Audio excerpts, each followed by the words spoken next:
Welcome, everyone. I'm Susan Wingrove-Reed, the education consultant for your Anchorage Symphony Orchestra.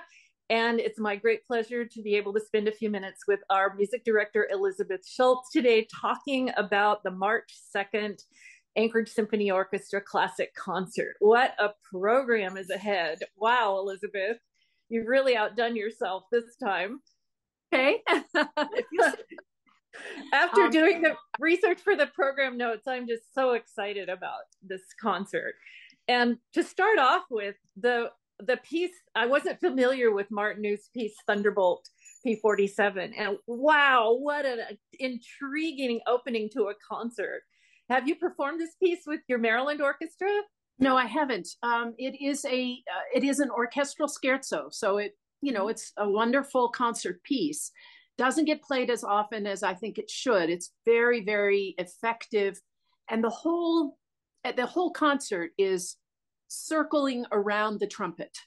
And Mary Elizabeth Bowden as a virtuoso trumpet player, but the meaning of the trumpet, which has war connotations, royal connotations, the idea of fanfare, the idea of something of import. And I wanted to surround the Vivian Fung new concerto and also the kind of encore piece that Mary Elizabeth will play a little bit later in the program after the Fung, with two pieces that really are about majesty and triumph and kind of trumpets without being trumpets, if you know what I mean. It's just the idea of heroism and everything that the trumpet really suggests throughout history. And then, of course, when we hear Mary Elizabeth play, we will hear her actually play in maybe just so many different styles. She will show the whole range of the lyrical quality of the trumpet as well. And the modern technique of the trumpet. So how far the trumpet and the many trumpets there are, the many types. Yes. So it is a. I just felt like she needed to be surrounded by two, strong pieces. And there's nothing stronger than the war horse airplane of World War II. Yeah, really, it saved lives. It helped win the war. It's beloved of people whose lives were either saved because of it or who flew it. yes. There are a lot of people that feel passionately about it. This, we're talking about the P-147, which I think Martineau also, who was horrified by the war and had to escape Nazism, and came to the United States for a while. And he just, I guess he got into a plane and experienced the wonder of that gorgeous vehicle and wrote about it in a way. It is a dance, it's a scherzo, but it's a dance in the clouds. You feel the motoric aspect of it. You feel the hum of an airplane in a way, but at the same time, it follows somewhat the rule. Well, it follows exactly the rules of a scherzo and trio. But it because it's named Thunderbolt P-147, it has the content. You start to imagine that you're in the airplane and all the things that he's seeing outside of it, and all of the things that it connotes to him. And to just think about how innovative this was at the time, the development of that plane, the bomber, the secret meetings to develop it because America was neutral. But then the Blitzkrieg happened and we've got to get our act together and work with our allies. And they developed this amazing plane that had abilities that nothing had before. And the heroism of those who piloted and crewed those planes is just reflected in the music. So Yeah. Exciting opening. So nice. It's a nice way. It's a nice way to show off the orchestra, get the orchestra warmed up for what's coming ahead, which is a very, very challenging, brand new work of music. It's not so brand new anymore. It's been around because of COVID kind of delayed its premiere for us, although we are part of a consortium through Musica Nova, the wonderful people of Musica Nova who have found the funds to underwrite in concert with other organizations across the country, the commission for this beautiful concerto, which is quite extraordinary and very challenging. And I'm so glad that we did the Tim Fain concerto last month, because I think it sets up the orchestra. There are similar qualities in terms of the motoric effects. You'll hear that idea, what Mr. Fain called digital. You'll hear a little bit of that. It's coming with different connotations again through Vivian Fung. She has a different mind in terms of what she's trying to produce, and she's very much trying to express what she knows of Mary Elizabeth Bowden through their conversation, as well as her idea of what a trumpet concerto should be. And it isn't a typical three movement, it's through compose. So, you know, it goes through many moods, and it's almost a musical portrait of Mary Elizabeth Bowden in a way as a virtuoso, and the struggles that she's faced as being a trumpet player in a world in which brass players tend to be male, at least traditionally, although that has changed a great deal in the past few decades. Thankfully, anyone who is talent has an opportunity now, but there is still a kind of lingering assumption that brass players, you know, need to be male. Don't know why, but that's the way it goes. And she has overcome so many obstacles, and she has a very thriving career. So. And she's spent a number of years now in Sitka, Alaska, as part of the camp fundraisers for the camp, the Sitka Fine Arts camps, playing in this brass gala that they have every December, which is where I first met her. And then this whole project evolved in discussions with Randy, because Mary was going to try something for the first time, which is try to put a consortium together of orchestras so she could afford the commission with Vivian. So it goes back to Randy, it goes back to Sitka, and she's so excited to come to Anchorage, and we're going to be thrilled to hear her virtuosic playing. Right. And then I also asked her to play another piece, which is quite different. And it's a throwback to the kind of thing that virtuosos did in the 19th century, early 20th century, which is take a familiar theme from an opera or something, a song or something, and then do a set of variations to show off virtuosity. And she's actually going to use the cornet, which is different than the trumpet in terms of its bore and its sound, its quality, but within the same family, and more European, much more, well, that's not completely true. Taken over by band, and you know, it's a band here in the United States, but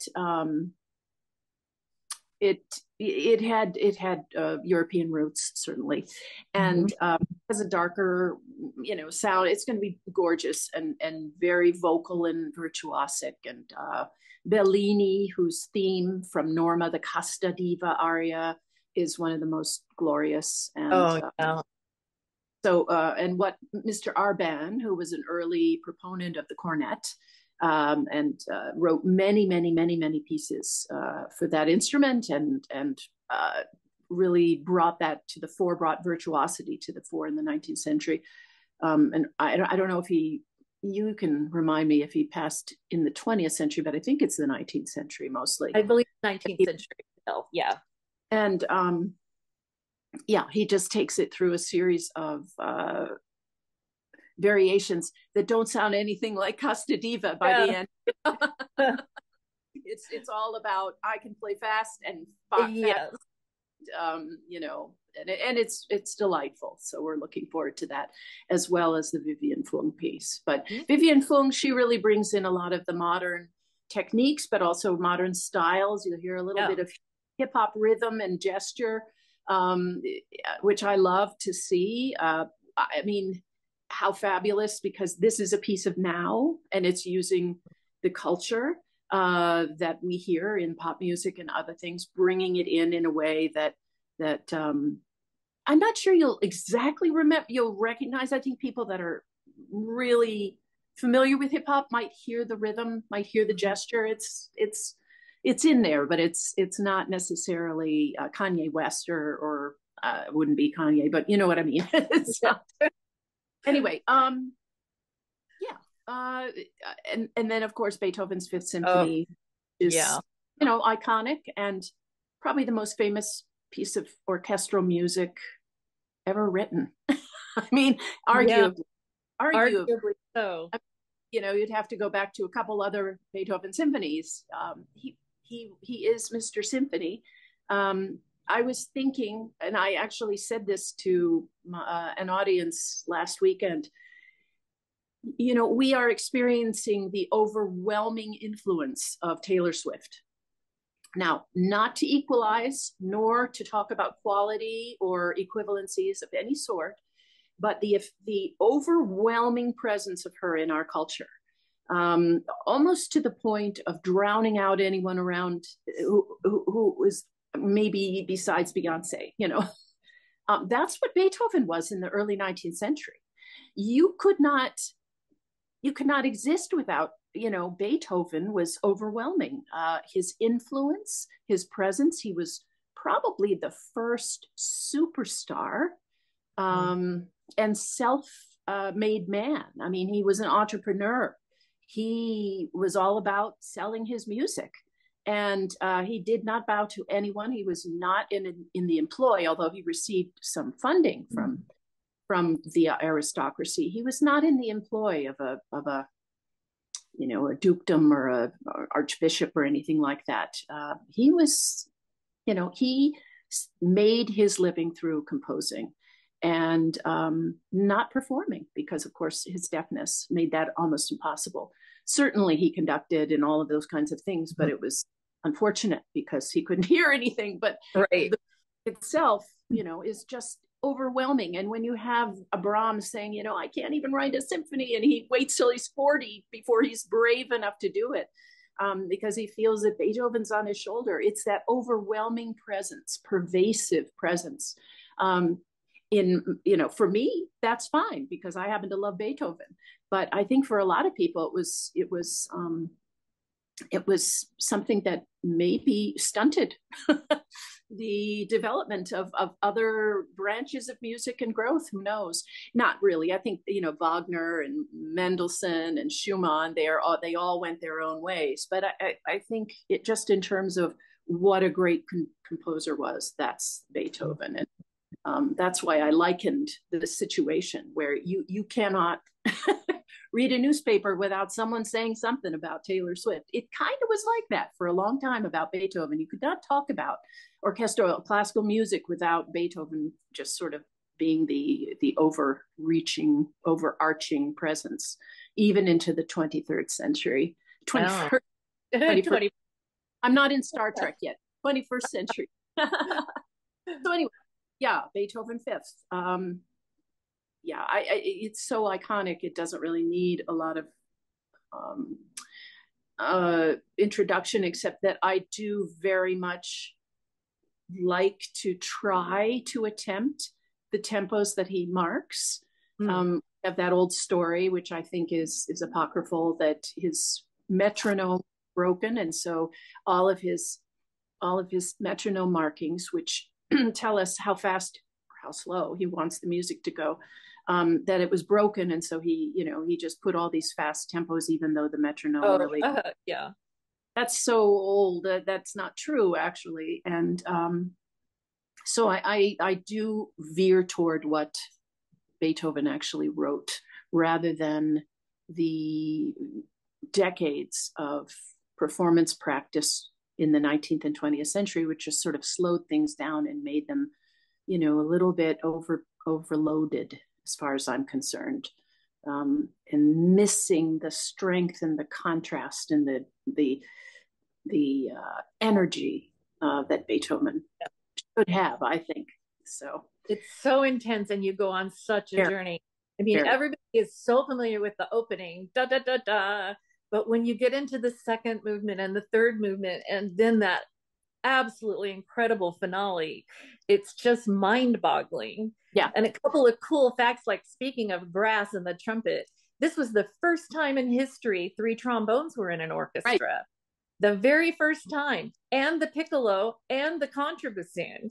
And so it opened up a new depth of colors within the orchestra, all because of Beethoven. So yeah, well, I was a super innovator. yeah. You know, so much we are beholden to him. I thank him every day because we have classical music, we have an orchestra, we have life in music because of him, almost more than anyone.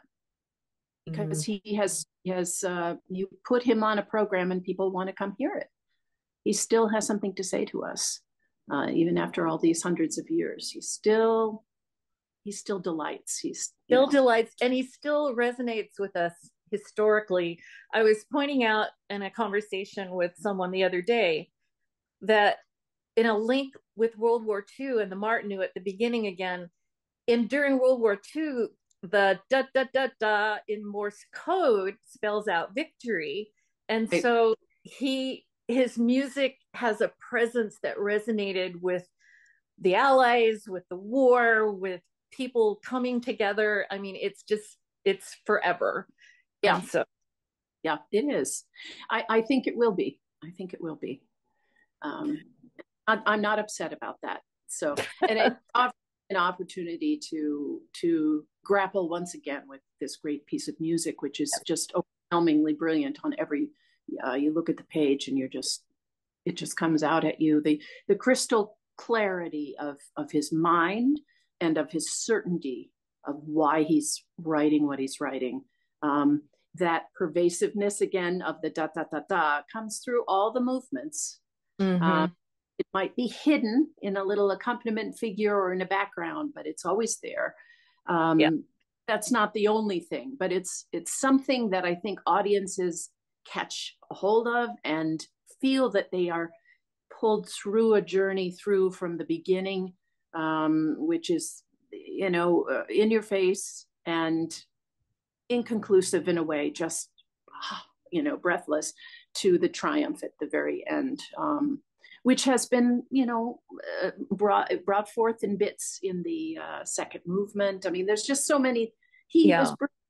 Sets everything up so that the final movement just sounds like it is inevitable. It just organically comes out of all this work that he's put in. And you really, what I love about it is, for me, the ideal symphony, because all of the form, everything that we've talked about, symphonic form and all that, it's so perfectly woven together in this. There's a balance to it. There is a clarity to it. And there's a line through it that brings the listener along in a way that almost no other symphony does. It's just, he understands, and this is what a symphony should do, So it's an exciting program.